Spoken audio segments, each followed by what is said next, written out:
The flash of cameras blinded Claire Bennett the moment she stepped into the marble lobby of the Waldorf Grand.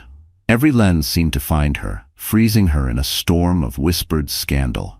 "That's her," someone murmured. "The wife he left while she was pregnant." She wanted to vanish. Instead, she straightened her back, the soft satin of her navy dress tightening over her small but visible bump. Tonight wasn't about revenge. It was about survival. She had promised herself that she would walk into this charity gala, the same event her husband once hosted, without breaking. Across the ballroom, a wave of laughter erupted. Claire's breath caught. Logan Pierce, her husband, well, ex-husband now, the man who had walked out 3 months ago, leaving her with a half-packed suitcase and a forged signature on the property transfer. And next to him, like a polished diamond on display, was Madison Cole, her former best friend. The same Madison who used to braid her hair before college parties, who cried on her shoulder after breakups, who swore she'd never hurt her. Now she was draped in silver silk, hand in hand with Claire's husband, wearing the smile of a woman who had won. Claire's pulse thudded in her ears. The reporters circled, sensing blood. Madison leaned into Logan, whispering something before glancing directly at Claire, her lips curving in the faintest smirk. It wasn't rage that Claire felt.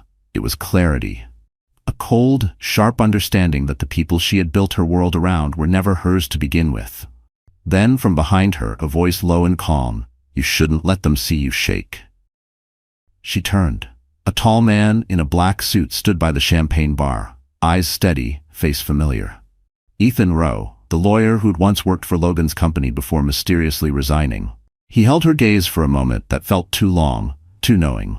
"Mr. Rowe," she managed, surprised he even remembered her. "Ethan," he corrected softly. "You look stronger than the last time I saw you." "The last time you saw me," she said bitterly, "my husband was introducing his mistress as my replacement." Ethan didn't flinch. "And yet, you showed up tonight. That's power, Claire. Don't waste it." Before she could reply, the MC's voice echoed through the ballroom. "Ladies and gentlemen, please welcome Logan Pierce and Madison Cole, our guests of honor." Applause roared like thunder. Claire's hands trembled around her clutch. Cameras turned again, flashing. Logan smiled for the crowd, that same charming grin that had once melted her. But when his eyes found hers across the room, the smile faltered, just for a second. Ethan leaned close, his voice almost a whisper. "He doesn't know it yet, but tonight's gonna change everything."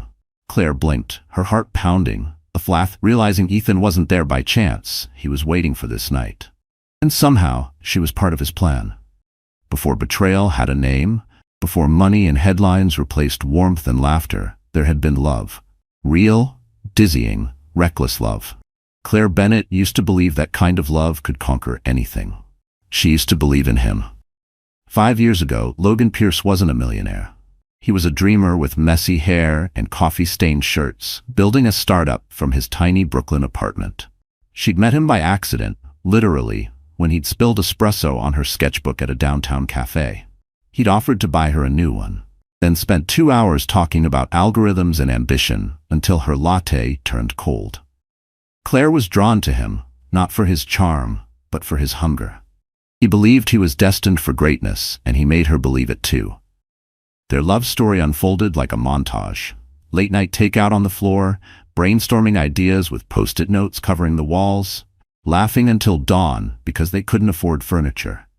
When his first app went viral, they celebrated with dollar store champagne and a kiss that promised forever. Madison Cole entered the picture a year later. She was Claire's college best friend, the kind of woman who drew every eye in the room without trying. Madison was loud where Claire was quiet, daring where Claire was careful. The three of them became inseparable. At least that's what Claire thought. Madison became the unofficial, public face of Logan's growing company. She knew everyone in the media world and helped land his first big investor. But slowly, the partnership blurred.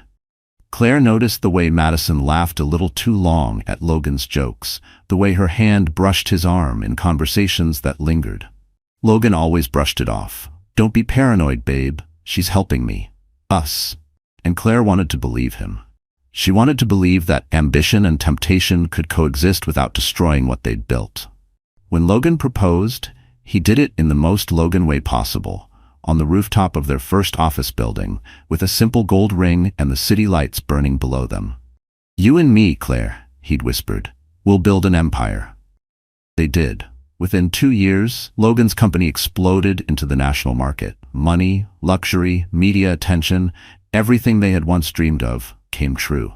But with success came distance. Late nights at the office became early mornings without him. Claire would wake to the faint scent of perfume that wasn't hers, or lipstick smudges on the wrong glass. Still, she told herself it was stress, exhaustion, anything but betrayal. Then came the pregnancy. The day she found out, she'd run to his office, trembling with excitement, holding the test like a secret too big to contain. But when she arrived, Madison was already there, standing too close, laughing too easily. Logan smiled distractedly, told Claire they'd talk later. He never did. In the weeks that followed, things changed fast. His voice grew colder, his patience thinner. He started sleeping in the guest room.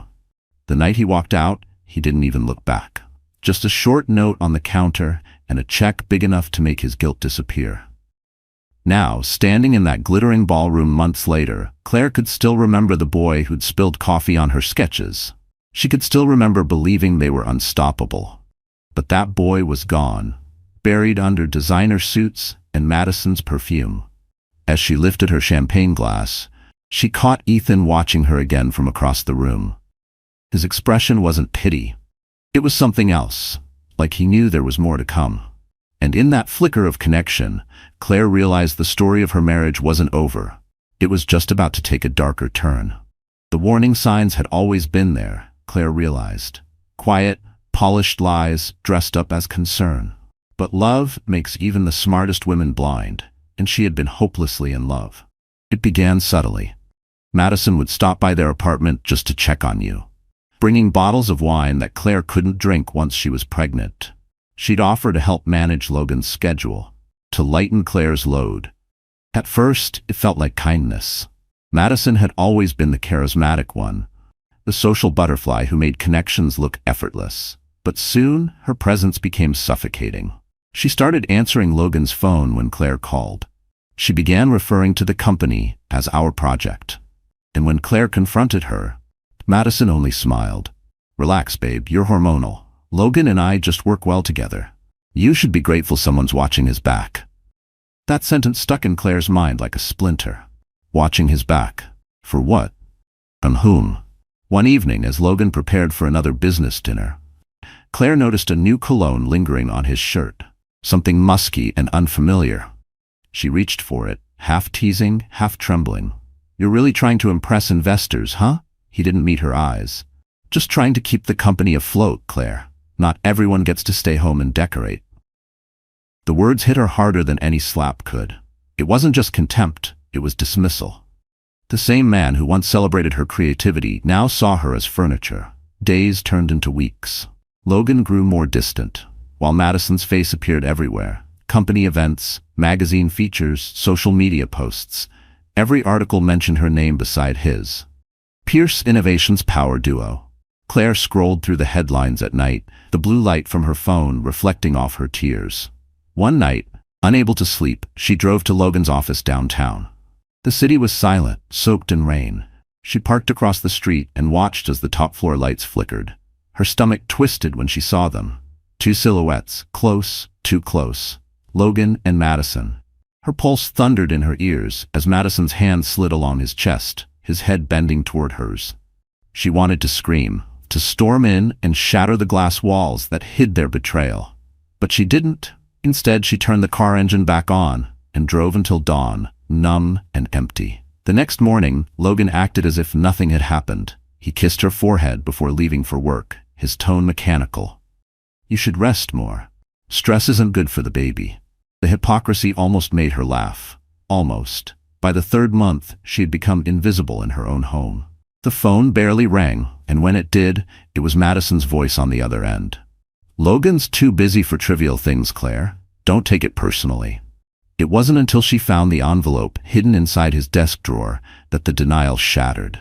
A series of signed transfer papers, notarized and dated. Her name was there, scrawled in neat cursive, transferring her half of their shared assets to Logan Pierce alone. Only she had never signed them. Her blood ran cold. The signature was flawless, an imitation so precise it could only have come from someone who'd studied her for years. Madison. Claire dropped the papers as if they burned. That night, she confronted Logan. "You forged my name," she whispered, voice shaking. "You took everything." He looked at her without remorse. "You were slowing me down, Claire. You'll get a settlement. Take it and go." She stood frozen, one hand instinctively over her belly, and in that moment, as thunder rolled outside their glass mansion, Claire knew. The man she'd loved had died long before that night, and the woman he left behind was about to be reborn. The night Claire found out she was pregnant should have been one of the happiest of her life. Instead, it became the night her world began to collapse. She remembered holding the little white test in her trembling hands, staring at the faint pink lines like they were a miracle. For weeks she'd been sick every morning, exhausted every night. She thought it was stress, the toll of living in the echo of her husband's ambition. But when those lines appeared, something in her heart bloomed. A spark of hope that maybe, just maybe, this baby could bring them back together. She waited for him that evening, dressed in the soft cream sweater he once said made her look like home. Dinner was ready. Candles flickered. The city lights spilled through the window, painting the floor in gold. But Logan didn't come home until midnight. He stumbled through the door, his tie loose, his breath heavy with whiskey. Claire's heart sank at the sight of lipstick on his collar, Madison's shade. She recognized it instantly, a deep crimson she could never pull off. "I made dinner," she said softly, trying to steady her voice. He glanced at the table, then waved dismissively. "I already ate. Long meeting." "Is that what we call her now?" Claire whispered. Logan froze. "What did you say?" She swallowed hard. "I know, Logan. I've seen you. You and Madison. Don't lie to me anymore." His jaw clenched. For a moment she thought she saw guilt flicker in his eyes, but it vanished as quickly as it came. "You're imagining things. You've been under a lot of stress." "I'm pregnant." The words hung between them, fragile and electric. For a heartbeat, silence filled the room. Then Logan laughed, a dry, humorless sound. "You think that's going to fix anything?" Tears blurred her vision. "I thought it might remind you of who we were." He poured himself a drink, ignoring the tremor in her voice. "Who we were doesn't exist anymore. You don't fit into this life, Claire. Not the way Madison does." Something inside her broke. "She's my best friend," she choked out. "How could you, both of you, do this?" Logan downed his whiskey in one gulp, his tone sharp and cruel. "Because she understands the business. The world I live in, you never did. You were good for the early days, for pretending we were a normal couple. But I've moved on." The sound that escaped Claire's throat didn't even feel human. "You're throwing away your family for an image." He set the glass down, his expression icy. "You'll get a settlement and a place in the Hamptons. You'll be fine. Just sign what my lawyer sends over." The conversation ended there. There was nothing left to say. That night, Claire packed a small suitcase. When she passed by the nursery, the one she had just begun to decorate, she paused, her hand resting on her stomach. The baby kicked, a faint flutter that made her gasp. It was then she realized she couldn't stay. Not in this house, not with this man. She left quietly, stepping out into the freezing rain. The wind howled through the empty streets as thunder cracked above her. She didn't know where she was going, only that she needed to keep walking. Hours later, her strength gave out. The pain hit like a knife, sharp, sudden, merciless. She doubled over on the sidewalk, clutching her stomach as the world spun. A pair of headlights cut through the darkness, brakes screeching to a stop. A man rushed toward her, his voice distant, urgent. Hey, stay with me, Claire." It was Ethan Rowe. And as her vision faded, the last thing she saw was his face, calm, determined, before everything went black. When Claire opened her eyes, the world was white and silent. The faint hum of hospital machines echoed around her, and the sterile smell of antiseptic filled her nose. For a moment, she didn't remember where she was, only the cold weight of fear pressing against her chest. Then it came rushing back. The rain, the pain, the headlights. Her hand shot to her stomach, panic surging through her. But then, movement. A faint, steady flutter beneath her palm. Tears filled her eyes. The baby was still there? Alive? "You're awake," a deep voice said. She turned her head. Ethan Rose stood by the doorway, his gray suit rumpled, his tie loosened, and a cup of coffee in his hand. His usual sharpness was replaced with something softer, concern. "You passed out in the middle of Fifth Avenue," he said gently. "You're lucky I was leaving a meeting nearby." "You saved me," she whispered. He shrugged slightly. "I just called the ambulance. You did the hard part." The nurse entered, checking her vitals with a smile. "You and the baby are stable, Mrs. Pierce, but you need rest. Stress is dangerous at this stage." Claire nodded weakly. The word Mrs. Pierce stung. She wasn't sure if she even had the right to that name anymore. After the nurse left, Ethan moved closer. "Does Logan know?" Claire let out a bitter laugh. "Logan doesn't care. He made that clear."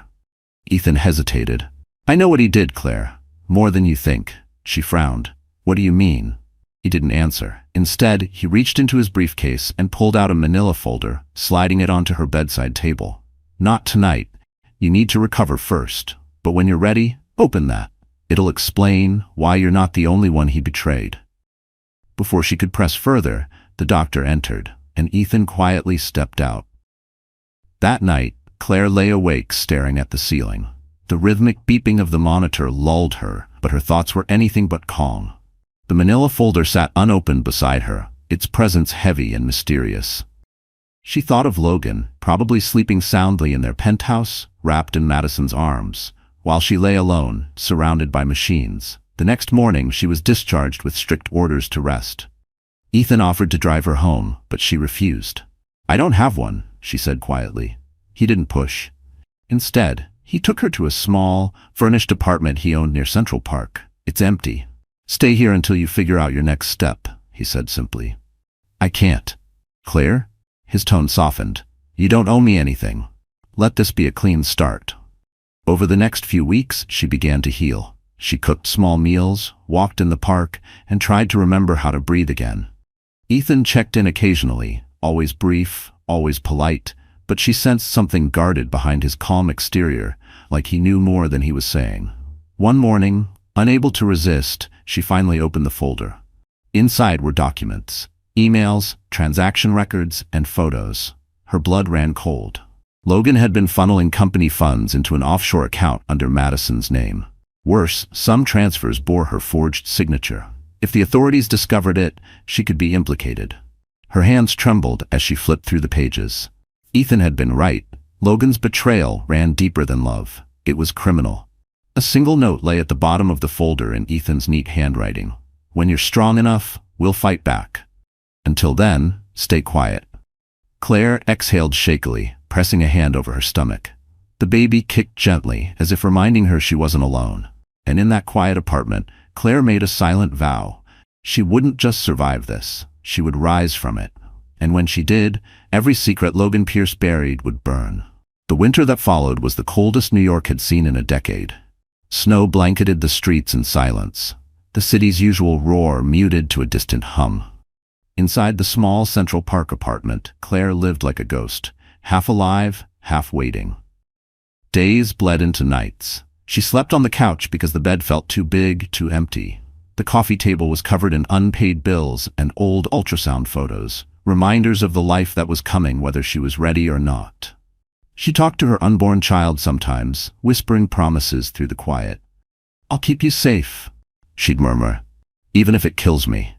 Her belly grew heavier, and so did the loneliness.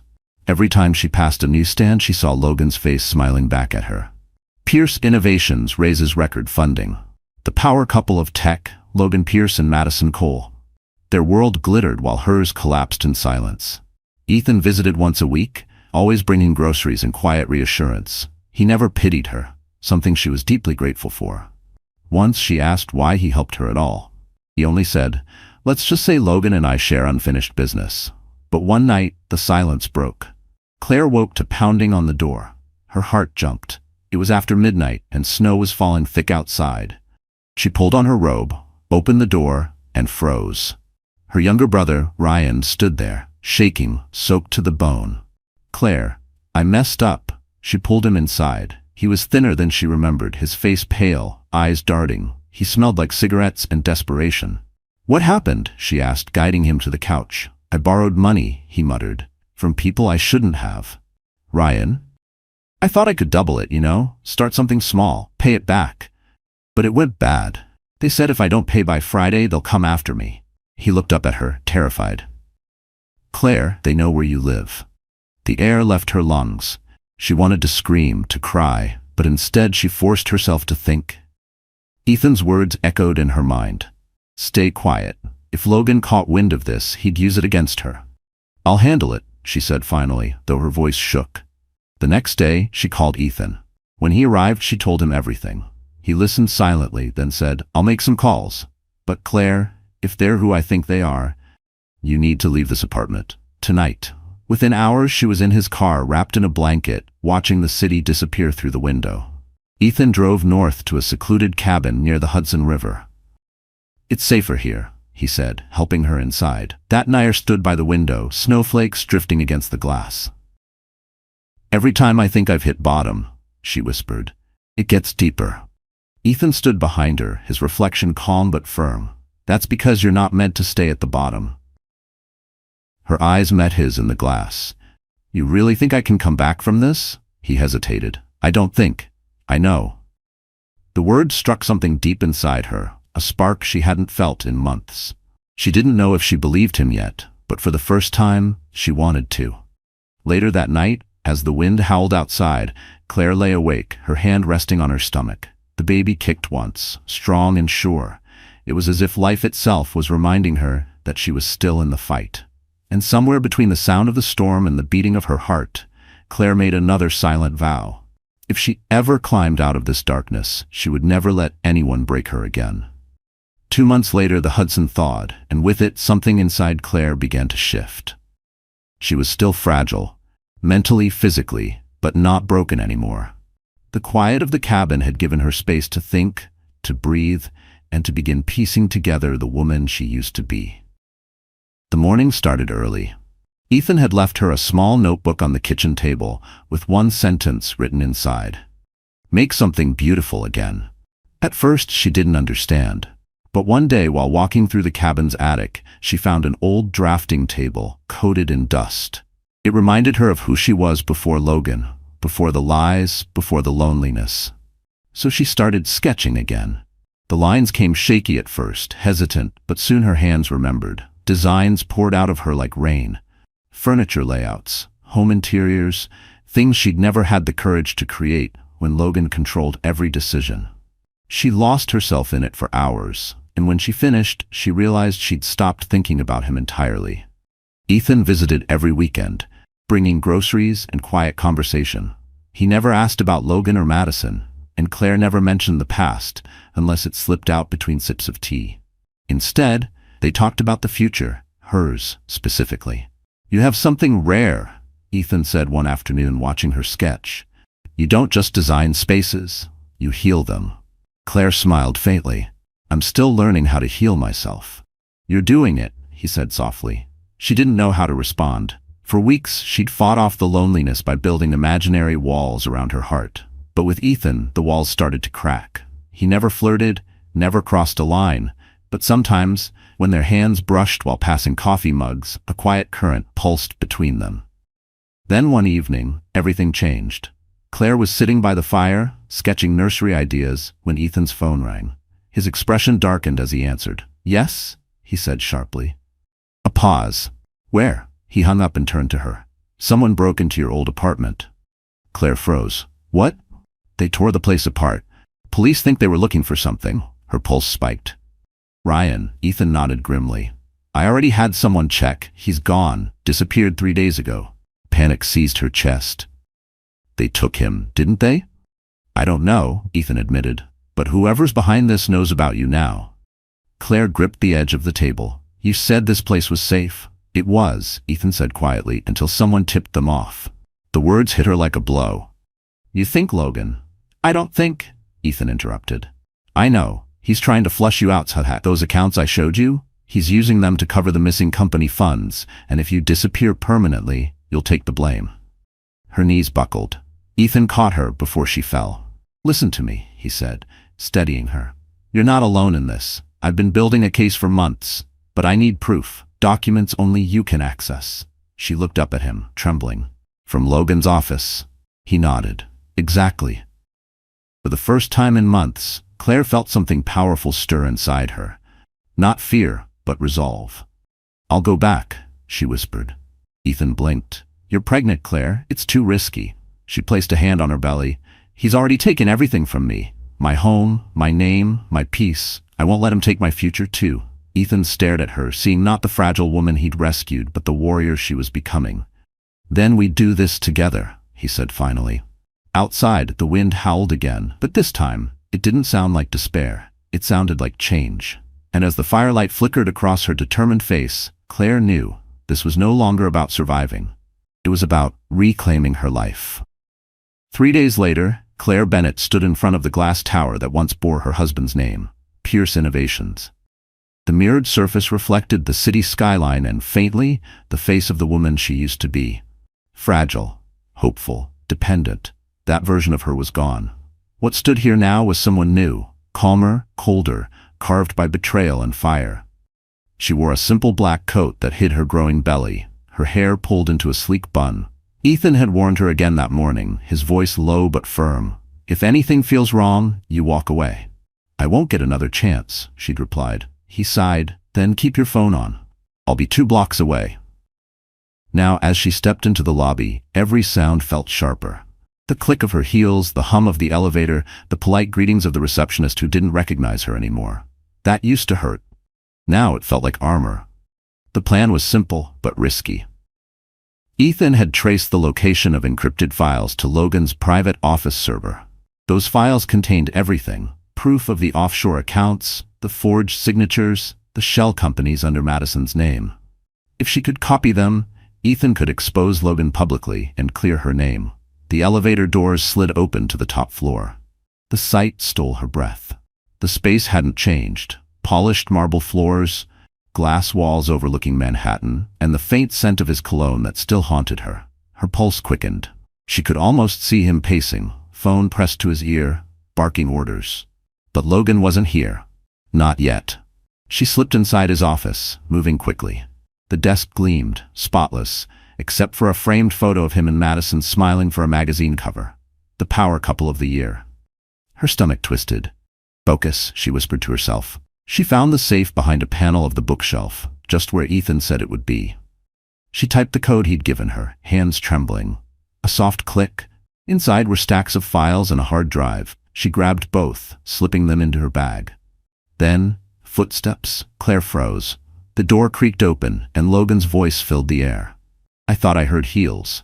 Her breath hitched. Slowly she turned. He looked almost exactly the same, impeccably dressed, expensive watch gleaming, but his eyes were sharper, colder. "Claire," he said, surprised but amused, "you look different." "Pregnancy will do that," she said flatly. He stepped closer, smirking. "You shouldn't be here." "I could say the same to you," she replied. His gaze dropped to her belly, then back to her face. "So it's true. You kept it." "Them," she corrected. "Twins." For a moment something flickered in his eyes, shock, maybe even fear, but it vanished. "Congratulations. I'm sure they'll make lovely accessories for your next charity appearance, assuming you can afford one." Her jaw clenched. "You forged my name, Logan. You stole everything." He laughed. "You always were too sentimental for business." Claire's hand inched toward her bag, but his eyes caught the movement. "What's that?" Before she could answer, the door burst open. Madison walked in, her smile fading when she saw Claire. "Oh my God," she breathed. "You actually came." The tension thickened. Logan glanced at Madison, then back at Claire. "You thought you could outsmart me?" he sneered. "You were always too emotional for this world, Claire." Her heart pounded. "No," she said quietly. "I just finally learned how yours works." Then, before either could react, she pressed the hidden button on her phone, Ethan's signal. Outside, security alarms suddenly blared. Logan's smirk vanished. Claire turned toward the window, her voice steady. "You wanted power, Logan. You're about to see what real power looks like." And as the sirens echoed through the skyscraper, Claire walked past him, leaving behind the man who once owned her heart and taking with her the evidence that would destroy his empire. The moment Claire stepped into the elevator, the alarm's shriek filled the air. Red lights flashed down the corridor like warning beacons. She clutched her bag to her chest, every heartbeat echoing in her ears. The USB drive was inside, a small piece of plastic that held the truth powerful enough to ruin Logan Pierce forever. The elevator doors closed, but before they could seal, a hand slammed between them. Logan's. He shoved the doors open, eyes burning with fury. "You're not going anywhere." Claire backed away, the confined space suddenly suffocating. "You brought this on yourself, Logan. You stole from your own company, from me." He sneered. "You think anyone's going to believe you? A woman who walked out on her husband and ran off pregnant with another man's help? You're a story, Claire. A tragedy the media will devour." Her fingers tightened around the emergency phone in the elevator. "Maybe. But even stories can turn on their villains." Logan lunged. She ducked, slamming her elbow into his ribs. The movement sent pain shooting through her side, her body reminding her she was 7 months pregnant. Still, adrenaline pushed her forward. She hit the button for the lobby and kicked the close command until the doors slid shut, just as Logan's fist struck the metal. The elevator began its descent. Claire's breath came fast, shallow. She could feel the twins shifting inside her, responding to her panic. "It's okay," she whispered, pressing her hand to her belly. "Mommy's got you." When the doors opened at the lobby, chaos erupted. Security guards rushed past her toward the upper floors, radios blaring. She slipped through the crowd and out into the cold night air. The city hit her like a shock. Honking taxis, flashing lights, snow swirling under the street lamps. Across the street, Ethan's black sedan idled. He jumped out the second he saw her. "Did you get it?" She nodded, clutching the bag. "All of it. But he knows." Ethan's jaw tightened. "Then we don't have much time." They sped away through the city, the skyline glowing behind them. For a long stretch, neither spoke. The tension hung heavy, broken only by the sound of the windshield wipers slicing through the snow. Finally, Claire said, "He tried to trap me again. Said no one would believe me." Ethan's grip on the wheel tightened. "He's right about one thing. The press will spin it, but once I leak these documents to the SEC, it won't matter what story he tells. Facts speak louder." She turned toward him. "You've been planning this for a while, haven't you?" Ethan exhaled, eyes still on the road. "Logan ruined more lives than yours. He used my name to secure fake investments years ago. I lost everything, my firm, my reputation. I've been collecting proof ever since." She stared at him, stunned. "You could have left me out of this." "I couldn't," he said quietly, "because you're the key. You're the only one whose name still ties to the trust he used. Without you, the case dies." For the first time, she saw the weight Ethan carried, the guilt, the determination. And underneath it, something else. When they reached the bridge, blue lights flashed behind them. "Police. Damn it," Ethan muttered, pulling into a side street. "They're not real cops," he said after a glance in the mirror. "Logan's men." Claire's pulse spiked. "What do we do?" He handed her a second USB drive. "This has a copy. If anything happens, you take it and run." "I'm not leaving you," she said fiercely. "Claire." Before he could finish, a black SUV screeched to a stop behind them. Men jumped out, shouting. Ethan slammed the gas, the tires screeching on the icy road. The car fishtailed, headlights slicing through the dark. "Hold on," he shouted. The SUV rammed into their bumper. Claire screamed, clutching her stomach as the car spun toward the guardrail. Glass shattered, metal twisted. Then, impact. Everything went white. When the world returned, sirens wailed in the distance. Claire blinked, dazed, her vision swimming. Ethan was slumped over the steering wheel, unconscious but breathing. Snow drifted through the broken window. And as Claire crawled out of the wreckage, clutching the drive to her chest, one truth burned in her mind. She wasn't running anymore. The fight had just begun. The crash should have killed her. That's what the doctors said later. But when Claire opened her eyes to the sterile white of a hospital room, she was alive. Bruised, aching, stitched, but alive. The first sound she heard was the rhythmic beeping of a heart monitor. The second was a faint, steady heartbeat echoing through a fetal monitor beside her. The babies. They were still alive. Tears blurred her vision as she reached for her stomach. "You held on," she whispered. "You held on for me." A nurse appeared, checking her vitals with a warm smile. "You're lucky, Miss Bennett. It was close. The man who was with you, he's in surgery but stable." Claire closed her eyes. Relief flooded through her. "Ethan," she murmured. "Thank God." The nurse hesitated. "He's been asking about you, even before they sedated him. Said to tell you not to lose that bag you had. The bag. Claire's gaze darted to the corner of the room. There it was, resting on a chair, scuffed but intact. Inside was the USB drive. The evidence, the leverage, the weapon. She had risked her life for it. Now it was her only way forward. Hours later, while the hospital slept, she opened her phone. Notifications exploded across the screen. Breaking news, financial scandal, investigation rumors. Someone had leaked preliminary files from Pierce Innovations to the media. Photos of Logan and Madison flashed everywhere. Headlines screaming, allegations of fraud rock tech power couple. She stared in disbelief. Ethan must have uploaded the data before the crash. Even half dead, he'd kept his promise. But victory didn't feel sweet. Not yet. By morning, reporters gathered outside the hospital, hungry for quotes, for scandal. Claire asked to be discharged early, needing air, space, and control. She signed herself out against medical advice and went straight to Ethan's room. He looked pale, a bandage over his forehead, his arm in a sling. When he saw her, he smiled weakly. "You look terrible." She laughed despite the lump in her throat. "You're not exactly glowing yourself." He gestured toward the TV mounted on the wall. News anchors dissected the fall of Pierce Innovations. "It's only the beginning," Ethan said. "The SEC's coming. The board's panicking. He's losing everything." Claire watched the screen. Logan's once perfect smile now replaced by footage of him shoving microphones away, Madison trailing behind with sunglasses hiding her face. "I should feel happy," she whispered, "but all I feel is empty." "That's normal," Ethan said softly. "When you lose something you built, even if it was poisoned, it still leaves a scar." She turned to him. "You knew this would happen. You've been planning it for years." He didn't deny it. "I just didn't expect you'd be the one to finish it." Silence stretched between them, thick with unspoken gratitude, and something deeper neither dared name. Then Ethan reached into the drawer beside his bed and handed her a folded document. "I drafted this months ago. It's a trust agreement. For your children. When they're born, they'll inherit my stake in the company once it's liquidated." Her breath caught. "Ethan, no. It's not charity," he said firmly. "It's justice. Let something good come out of all this ruin."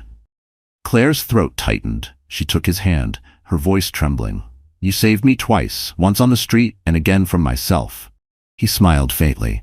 "Then promise me one thing. Don't stop fighting. You're stronger than you think, Claire." Outside, the city was waking to chaos. Reporters shouting, investors fleeing, headlines unraveling a dynasty. Inside that quiet hospital room, Claire made her choice. She wasn't just a victim or a widow in waiting. She was a mother, a survivor, and a woman reborn.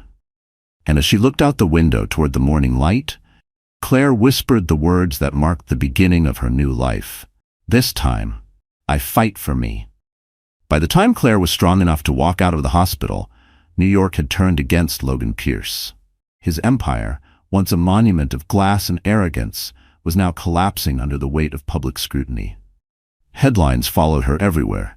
Pierce Innovations under investigation, power couple vanish amid fraud allegations, ex-wife at center of scandal. She ignored them all. She had something far more important to focus on. Ethan had been discharged a few days earlier, insisting he was fine. They met in a quiet cafe downtown, one of the few places where the cameras couldn't reach. He looked tired but alive, his arm still in a sling. "You look stronger," he said as she sat down. "I feel stronger," Claire replied, her voice steadier than it had been in months. "The babies are due in 6 weeks." He smiled faintly. "And the woman who was supposed to be ruined is now the one holding all the cards." Claire stirred her tea, her eyes drifting toward the window where snow still lined the streets. "I don't want revenge, Ethan. I want closure. For them. For me." "You'll have it," he said, sliding a folder across the table. Inside were court documents. A summons, an affidavit, and a formal notice from the SEC. Logan and Madison have been ordered to appear in court next month. Fraud, embezzlement, tax evasion, it's all coming out. Claire exhaled, a tremor of relief and disbelief mixing in her chest. "You really did it. We did it," she thought, though she didn't say it out loud. That night, back in her apartment, she found herself scrolling through old photos, the ones she hadn't been able to delete. Her and Logan smiling on their wedding day. Madison throwing confetti at them, her laughter bright and false. Her hand drifted to her stomach. "You'll never know that version of me. she whispered to her unborn children. And that's a good thing. She had begun seeing a therapist at Ethan's insistence. Dr. Hayward, a calm woman with silver hair and kind eyes, had a way of cutting through Claire's defenses. "You're not rebuilding," she told Claire during one session. "You're becoming." Those words stayed with her. Claire started taking small freelance projects again. Design work for boutique hotels, penthouse remodels. Her reputation, though tainted by association with Logan, slowly began to recover. Clients admired her resilience, her quiet dignity. One even told her, "You survived what most people wouldn't walk away from. That's power money can't buy." Still, there were nights when the fear returned. Flashes of headlights, the memory of glass shattering, the echo of Logan's voice calling her sentimental. But every time she faltered, Ethan's steady voice replayed in her mind, "You're stronger than you think." Then one evening, just as she was settling in with a cup of tea, her phone buzzed. Unknown number. She almost ignored it, but something made her answer. "Claire Bennett?" a man's voice asked. "This is Detective Morales, NYPD Financial Crimes. We thought you'd want to know. Logan Pierce was arrested at JFK tonight, attempted to flee the country." Her breath caught. "He's in custody?" "Yes, ma'am. We have him and Madison Cole. They won't be walking away from this one." She thanked him and hung up, her hands trembling. The silence in the room felt different now, lighter, freer. She didn't cry. She didn't smile. She just closed her eyes and whispered, "Finally." Later that night she visited Ethan. He was sitting by the fireplace reading. When he looked up, she said quietly, "They caught him." For a long moment, neither spoke. Then Ethan reached for her hand. "It's over, Claire." She shook her head. "No, it's just beginning." Because now that the man who destroyed her was in chains, she could finally build something that was hers. A life defined not by pain, but by purpose.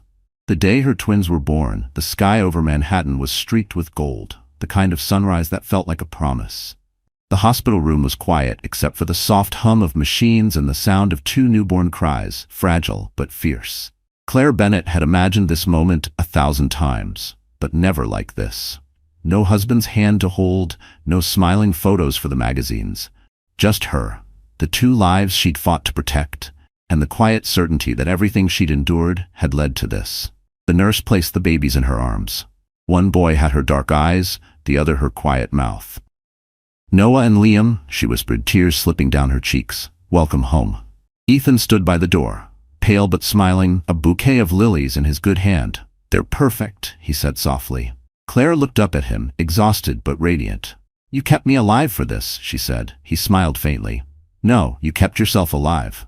I just refused to let you quit." For the first time in months she laughed, a full, unguarded sound that filled the room. As the days passed, the media storm outside only grew louder. Logan and Madison's arrests dominated every headline. Footage showed them being escorted into federal court, their designer coats no longer armor but evidence of arrogance. Pierce empire crumbles, secret offshore accounts exposed. Claire's name appeared too, not as the victim, but as the whistleblower, the woman who had taken down her own betrayer. Ethan wanted her to hide, but Claire refused. "I won't disappear," she said. "If I stay silent, they still win." So she faced the world, carefully. On the morning of her discharge, she sat for one exclusive interview, a calm, elegant conversation that aired on national television. "I didn't destroy anyone," she told the interviewer, her voice steady. "I exposed the truth. The people who built their lives on lies destroyed themselves." The clip went viral.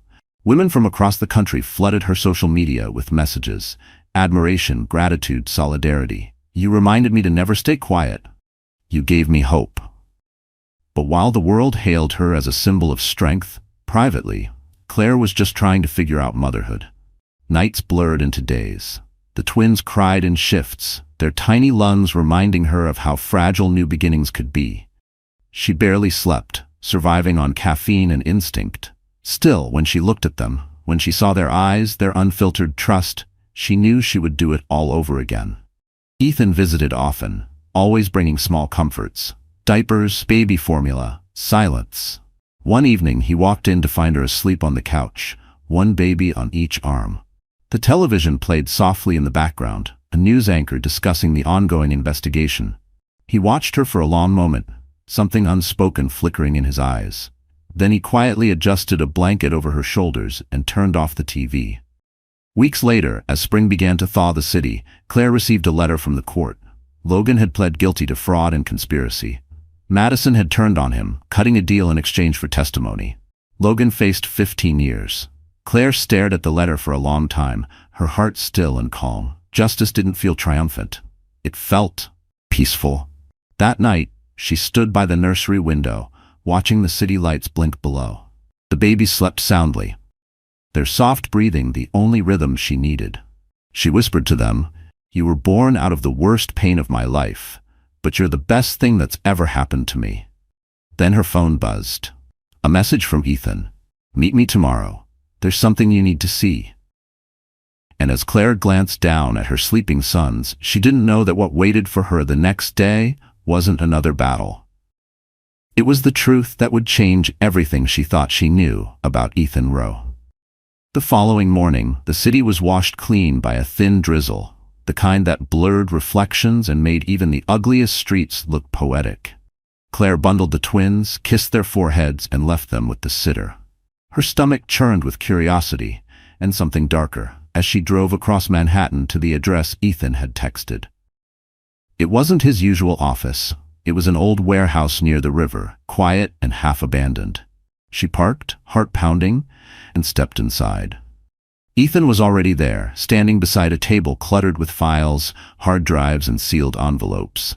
He looked different, older somehow, the weight of too many secrets visible in the shadows beneath his eyes. "You said you had something to show me," she said cautiously. He nodded and slid a folder toward her. "Everything you thought you knew about Logan's company, it's only part of the story." Claire frowned, flipping open the folder. Inside were documents she didn't recognize, bank transfers, corporate filings, a list of shareholders. At the top was a name that froze her blood. Rowe Capital Holdings. Her gaze snapped to him. "That's your firm." "It was," Ethan said quietly, "before Logan stole it from me." He began pacing, the confessions spilling out like a flood he could no longer hold back. Years ago, before she ever met Logan, Ethan had been his mentor. Together, they'd built the foundation of Pierce Innovations. Ethan as investor, Logan as the visionary. But greed had taken root early. Logan forged signatures, manipulated contracts, and forced Ethan out, taking everything. "I lost everything, my company, my reputation, my family," Ethan said. "That's when I started digging. I thought exposing him would bring closure, but then I found something worse." He pulled another envelope from the pile, thicker this time, sealed with an evidence tag. This is what he was really protecting. Inside were photos, grainy black and white images of shipping manifests, offshore accounts, and private jets tied to a company called Novatech. Each document bore the same signature, Logan Pierce. Claire's voice trembled. "What is this?" "Money laundering," Ethan replied. "And not just money. Data, biometric research, surveillance tech sold overseas. He wasn't just stealing from investors, he was selling people's identities." Her knees went weak. "You're saying he's part of something bigger?" Ethan nodded. "And the people he worked with, they're still out there. Logan going to prison doesn't stop them. If anything, it makes you a target." The words struck like lightning. "A target?" He met her eyes. "Those twins, they're the last legal heirs to his fortune. The trust he set up before all this, it's now worth hundreds of millions. If something happens to you, custody and control could go to his next of kin." Claire's blood ran cold. "Madison, she would," Ethan cut in. "She's desperate and she's not alone." A sudden crash echoed from outside, the sound of a door slamming. Ethan's eyes snapped toward the window. "We're out of time." Before Claire could speak, the warehouse lights flickered. Footsteps. Multiple. Ethan grabbed the files and shoved them into a duffel bag. "Go out the back. Now." "Ethan, what about?" "I'll buy you a minute," he said, already moving toward the front entrance. "Get the babies somewhere safe. Don't go home." The urgency in his voice sent adrenaline surging through her. Claire clutched the bag and ran toward the back door, the echo of boots and shouting closing in behind her. Just as she slipped out into the rain-soaked alley, a gunshot cracked the air. She froze, heart seizing, the world spinning around her. "Ethan!" she screamed, turning back toward the warehouse. No answer. Just the echo of footsteps retreating and the rain swallowing the sound. And as Claire fled into the storm, clutching the bag to her chest, she realized this wasn't over. Logan's empire had fallen, but its shadow was still alive, and she was now standing in its crosshairs. The rain hadn't stopped for 2 days. It fell in relentless sheets that blurred the world into gray, washing the city clean, but leaving Claire's heart heavy with dread. She hadn't slept since the warehouse. Ethan was gone, vanished after that gunshot, and every hour without word felt like a wound that refused to close. She had hidden herself and the twins in a small safe house that Ethan had once mentioned, an unlisted apartment above a closed bakery in Queens. The air smelled faintly of flour and dust, and the sound of trains passing in the distance gave her just enough noise to drown the fear. Her phone lay silent on the table beside her. Every time it buzzed, she jumped, terrified it would be the police, or worse, someone pretending to be. The only thing keeping her from breaking completely was the twins. Noah and Liam, only weeks old, slept beside her in a makeshift crib made from an old laundry basket and soft blankets. Watching them breathe gave her strength. "I'll keep you safe," she whispered, even when she wasn't sure she could. That afternoon, she opened the duffel bag Ethan had handed her before everything went to hell. Inside were the same folders and hard drives, but now she noticed something new. A small black flash drive taped to the inner lining, labeled simply "Raw Evidence, Confidential." Hands shaking, she plugged it into her laptop. A folder appeared. Inside were videos, encrypted files, and a document titled Novatech Partners. She clicked it and froze. There were names, dozens of them, politicians, investors, even a federal judge, all tied to offshore accounts under Logan's old company. And at the top of the list was a familiar one, Madison Cole. A chill crawled down her spine. Madison hadn't just betrayed her personally, she'd been part of Logan's criminal network all along. The mistress, the co-conspirator, the survivor. Claire's blood boiled. She wanted to scream, to tell the world, but a sound stopped her. Footsteps. Slow, deliberate, coming up the back stairs. Her heart slammed against her ribs. She grabbed her phone and whispered, "Stay quiet," to the babies. The door creaked open. "Claire," a voice called softly. "It's me, Ethan." She ran to him before she could stop herself. He looked pale, exhausted, his left arm bandaged. There was dried blood on his shirt, but his eyes were still sharp. "You're alive," she breathed. "Barely," he said, shutting the door behind him. "They knew we were there. Someone tipped them off." "Who?" He hesitated, then pulled a folded paper from his jacket. It was a photo, grainy but clear enough to make her gasp. Madison, stepping out of a car, shaking hands with a man Claire didn't recognize. "Who is he?" she asked. "Leonid Voss," Ethan said. "Russian investor, one of the original Novatech partners. He's in New York now, cleaning up what's left of Logan's mess, and Madison's working for him."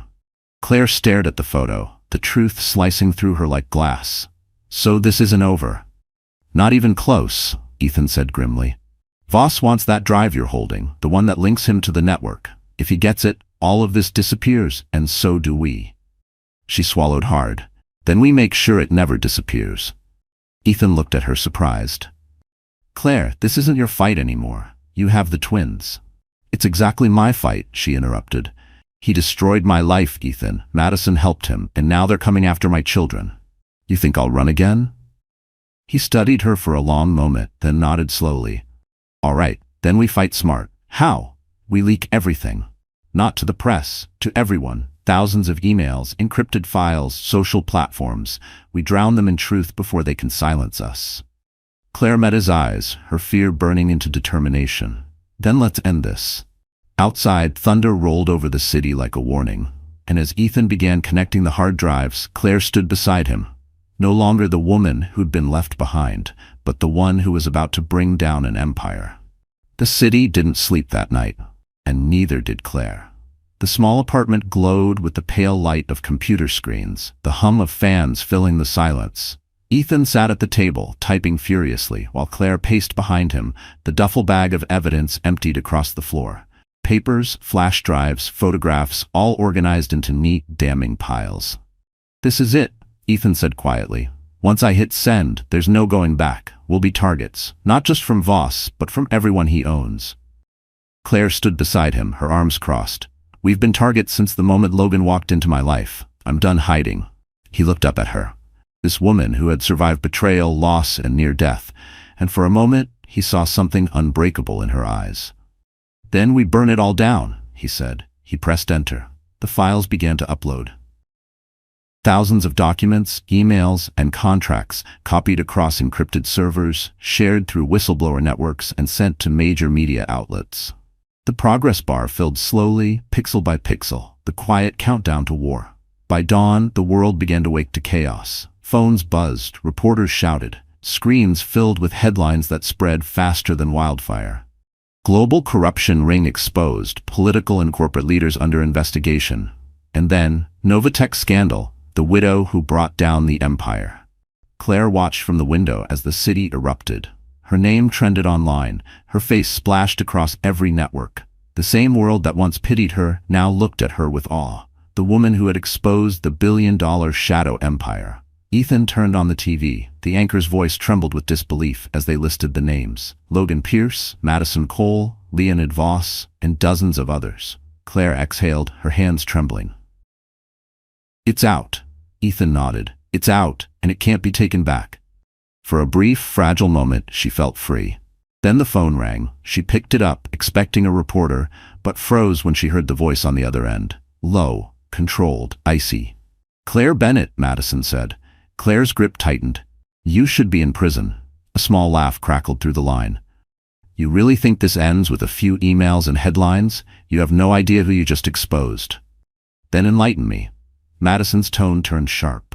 "You think you're a hero, but you're a pawn. Voss doesn't forgive. You didn't just ruin him, you ruined people with power you can't imagine. You think you and your little lawyer can hide those babies forever?" The line went dead. Claire's blood turned to ice. She looked at Ethan. "They're coming for us." He didn't hesitate. "Pack what you can. We're moving now."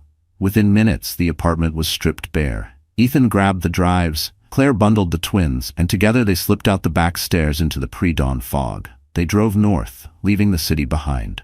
Claire held Noah and Liam close, her mind spinning with Madison's words. Every time she closed her eyes, she saw Logan's smirk, Madison's betrayal, and Ethan's quiet determination. "Where will we go?" she asked. Ethan kept his eyes on the road. "Somewhere they won't expect. I know people, ones who hate Voss as much as we do." The car wound through back roads and empty highways. Outside, the sun rose slowly, painting the sky in shades of fire. Claire watched the horizon, exhaustion pressing down on her, but beneath it was something stronger. Defiance. She turned to Ethan. "You know what's coming, don't you?" He nodded. "A storm." Claire looked back at the twins, their tiny faces peaceful in the morning light. "Then we meet it head-on," she said quietly, "because I've already survived worse." And as their car disappeared into the rising dawn, the world Claire once knew burned behind them. But for the first time, she wasn't running from the fire. She was walking through it. The cabin sat deep in the Catskill Mountains, surrounded by silence, so thick it pressed against the windows. Claire hadn't slept since the drive. Every sound, the creak of old wood, the whisper of wind through the trees, felt like a warning. Ethan assured her they were safe here, but safety had become a word she no longer trusted. He'd managed to secure the cabin through an old contact, a former intelligence analyst who owed him a favor. There was no phone signal, no internet, no traceable link to the world they had just exposed. "We'll lay low for a while," Ethan said, his voice calm, though his eyes betrayed exhaustion. "The agencies are cleaning up the mess. Voss won't risk making a move until the spotlight fades." Claire nodded, though her instincts told her otherwise. "Madison called me," she said quietly. "She knew where we were before we moved. That means someone close to us leaked it." Ethan looked up sharply. "Did she say anything else?" "She said we've angered people we don't even know exist, that they'll come for the twins." His expression hardened. "Then we make sure they don't." Over the next few days, Ethan transformed the cabin into a fortress. Reinforced locks, hidden cameras, a backup generator. Claire watched him move with precision, always alert, always scanning the perimeter. It reminded her of how much he'd sacrificed to protect her. He wasn't just a lawyer anymore. He was a man haunted by what he'd lost and determined not to lose again. Meanwhile, Claire took care of the babies. The twins were her anchor, her reason to keep breathing. Noah was calm and observant, his dark eyes following her every movement, while Liam had her late husband's stubborn spirit, the irony not lost on her. Sometimes when she held them, she could almost forget the danger closing in. Almost. On the fourth night, the peace shattered. It began with the faint hum of an approaching car. Claire froze mid-step, her hand still on a baby bottle. Ethan was by the window in seconds, his expression tight. "No headlights," he muttered. "They're coming up the back road." Her heart thudded. "Who is it?" He didn't answer. He reached into the drawer and pulled out a handgun, checking the chamber. "Ethan, take the twins to the cellar. Don't make a sound." Claire grabbed the babies and fled to the trapdoor beneath the rug. Her hands trembled as she lowered herself into the narrow space, pulling the wooden panel closed above her. She could hear faint footsteps outside, boots crunching on gravel. Then came voices, male, cold, foreign accents. "Check the perimeter." A door creaked open. Heavy footsteps echoed overhead. Claire clutched her children to her chest, every muscle locked in terror. A crash shattered the silence, then another. The sound of a struggle, shouting, a gunshot. Her breath hitched. "Ethan." She pressed a hand over her mouth to keep from crying out. The twins stirred but didn't cry, as if they understood the gravity of the silence around them. Minutes crawled by like hours. Then, footsteps again, closer this time. Someone lifted the rug above her hiding place. The panel creaked open. A beam of light cut through the darkness, blinding her. But then a familiar voice whispered, "It's me." Ethan reached down, blood smeared across his sleeve, his eyes wild. "We have to go, now." Claire climbed out, clutching the babies, her legs shaking. The cabin behind them was wrecked, windows shattered, furniture overturned. Two men lay unconscious near the door. "What happened?" she gasped. Ethan gritted his teeth. "They weren't Voss's men. They were federal." "Federal?" she whispered. "But why?" "Because someone made it look like we're the criminals now." The realization hit her like a slap. They had been framed. And as Ethan led her into the darkness of the forest, sirens echoing faintly in the distance, Claire understood that this wasn't just survival anymore. It was a war, and she had no idea who the enemy truly was. The forest swallowed them whole. Branches cracked beneath their feet as Claire and Ethan stumbled through the darkness. The twins pressed close to her chest. Her breath came in short, ragged bursts. The cold bit through her coat, but fear kept her warm. Somewhere behind them, engines roared and men shouted, a distant but relentless pursuit. "They're framing us," Claire whispered, clutching Noah and Liam tighter. "How is that even possible? We're the ones who exposed them." Ethan moved swiftly beside her, his flashlight beams slicing through the mist. "That's exactly why, Claire. Voss has money, connections. The moment the files went public, he blamed us, said we forged everything. The feds think we leaked false intel to manipulate the market." She stared at him, stunned. "And they believed that?" He gave a bitter laugh. "In their world, money talks louder than truth." They reached a clearing where an old shed stood half-collapsed under years of decay. Ethan pushed the door open, motioning her inside. The smell of damp wood and rust filled the air. "We'll rest here," he said quietly. "They won't search this deep until morning." Claire sank to the ground, her body trembling with exhaustion. The twins whimpered softly before drifting back to sleep. Ethan crouched by the doorway, peering out into the night. His shirt was torn, blood dried along his arm. "You're hurt," she said. "I've been worse." "Ethan?" She hesitated, then forced the words out. "Why are you doing this?"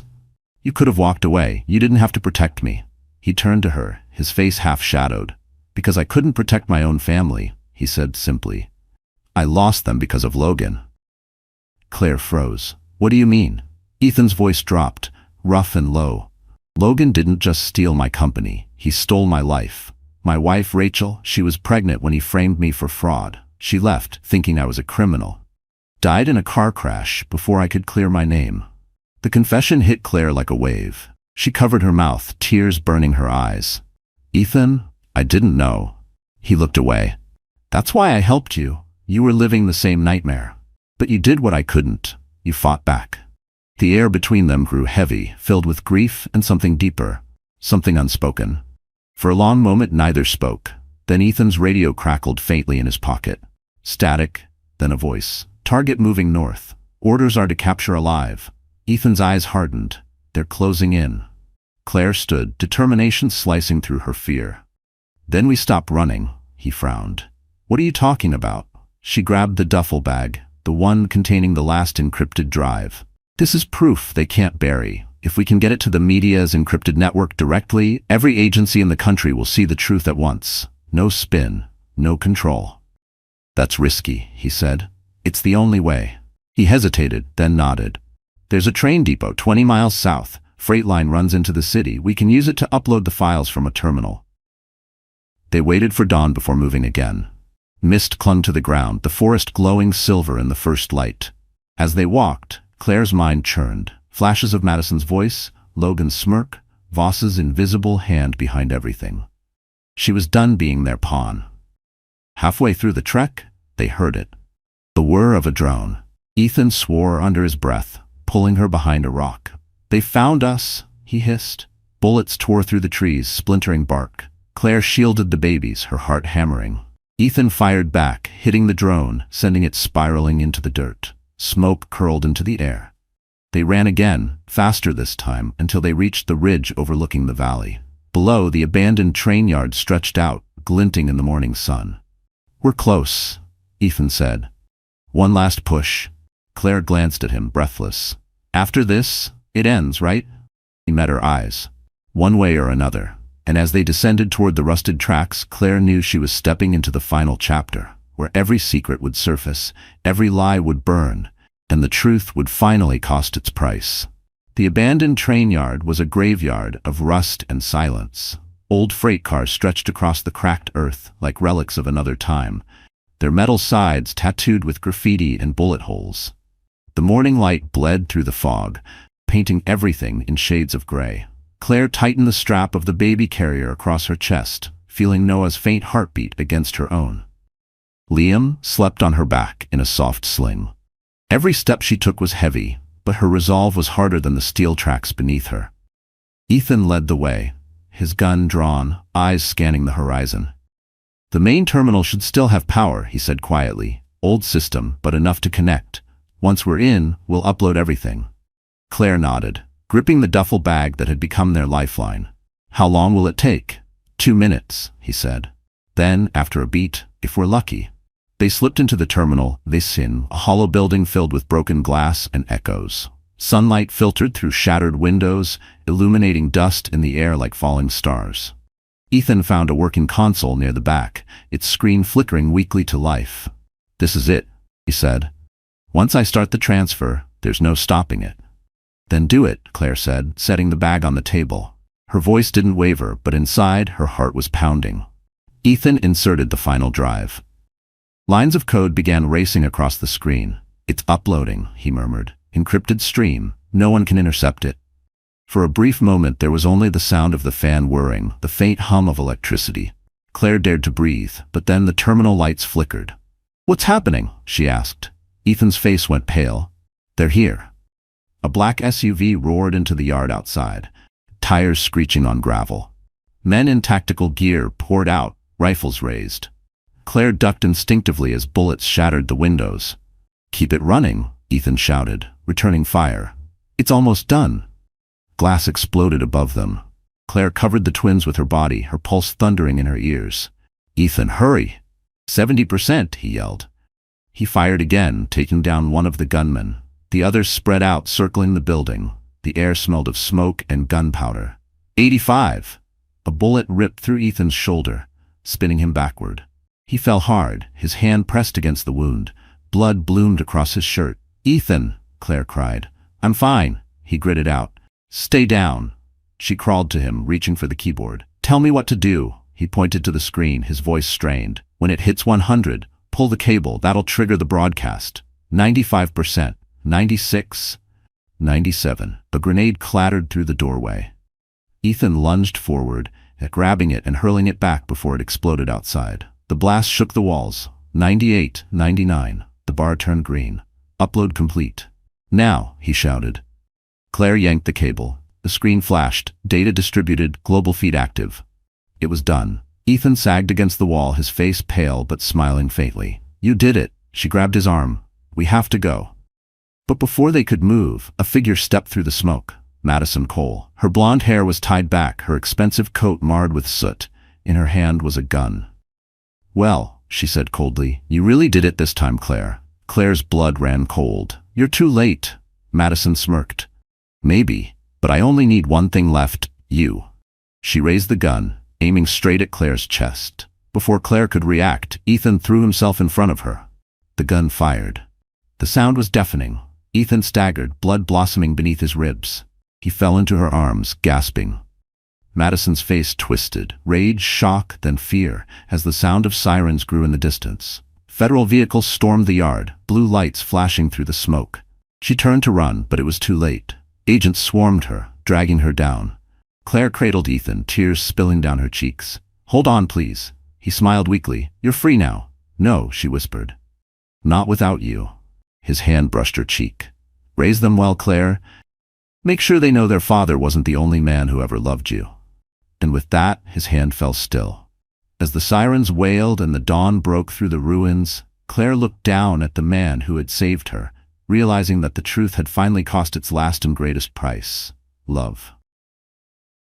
The next morning dawned quiet, too quiet for a city that had just witnessed the fall of giants. Claire sat on the hospital steps, wrapped in a gray blanket, the twins asleep in their carrier. Her face was pale, eyes hollow from crying. The world around her buzzed with news cameras, sirens, and flashing lights, but she didn't see or hear any of it. Ethan was gone. The man who had dragged her out of the wreckage, who had stood between her and every gun aimed her way, now lay in a white room 2 floors up, motionless under a sheet. She had signed the papers that morning. It felt like signing away the last piece of her heart. The FBI had cleared her name. The upload had exposed everything: Voss, Madison, the politicians, the corporate partners. The files had gone global, mirrored across servers in dozens of countries. There was no undoing it now. The world finally saw the truth. But truth had a cost. An agent approached, a tall man in a black coat, his tone gentle but professional. "Miss Bennett, we're arranging protective custody. Voss's network still has assets overseas. Until things settle, we recommend you stay under federal supervision." Claire shook her head slowly. "No, I'm done hiding." He hesitated. "You've become a target again." "I've been one for years," she said softly. "I'm just not afraid of it anymore." He studied her for a moment, then nodded respectfully and walked away. Claire looked down at her sons, their faces serene and unknowing.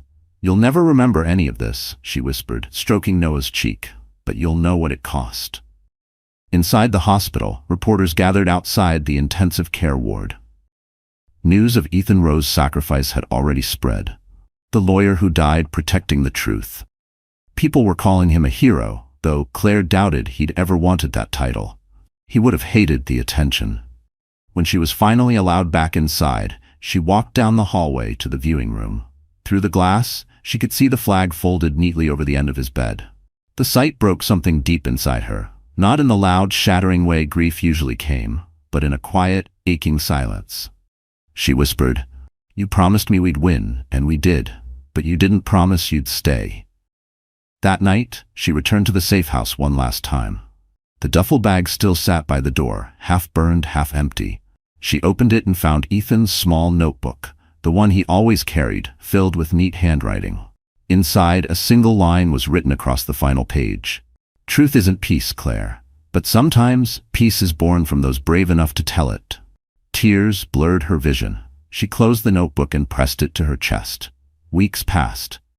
Investigations deepened. Arrests were made around the world. Madison's face appeared on every network, her plea deal dissected by every anchor. Voss had vanished, but his empire crumbled without him. Claire refused every interview request. She focused on her children instead, moving into a quiet home by the ocean. Each morning she'd walk the beach with the twins bundled in her arms, the salt air reminding her that she was still alive, still free. Sometimes, she'd catch herself turning when she thought she heard Ethan's voice on the wind. Other times she'd dream of him sitting beside her, that same calm strength in his eyes, whispering, "You made it." One evening, as the sun dipped below the horizon, she stood on the sand watching the waves roll in. She took a deep breath, the first one in what felt like years. "Ethan," she said softly, looking toward the endless horizon, "you were right. Peace doesn't come easy, but I found it anyway. Behind her, Noah stirred in his stroller, his tiny hand reaching up toward the orange sky. And as the tide washed away the last footprints of her past, Claire realized that for the first time, her story wasn't about pain or betrayal. It was about survival, redemption, and the love that lived on long after goodbye. 3 years later, the world knew Claire Bennett not as the woman who'd been betrayed, but as the woman who had changed everything. The scandal that once destroyed her life had become a global case study in courage and truth. Every year, on the anniversary of the Novatech leak, newspapers reprinted the story of the widow who fought the empire. But for Claire, fame had never been the goal. Her real victory was quieter, gentler.